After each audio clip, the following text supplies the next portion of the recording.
పౌరకుల సంఘం రాజకీయ ఖైదీలను విడుదల చేయాలి.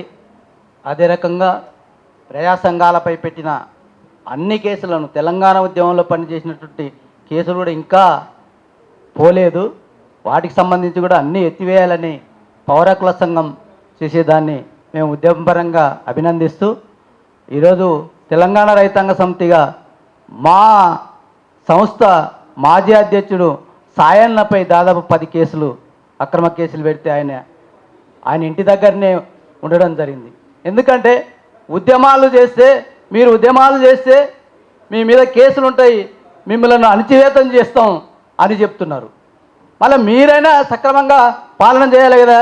మళ్ళా మావోయిస్టు ఉద్యమం లేదు. పార్లమెంట్ సాక్షిగా అమిత్ షా ఏం చెప్పిండు, మార్చి 31కి అయిపోయిందని చెప్తున్నారు. మళ్ళీ ఇప్పటికి వేలాది మంది దేశవ్యాప్తంగా జైల్లో ఉన్నారు. వాళ్ళ పరిస్థితి ఏంది? విడుదల చేయాలి కదా.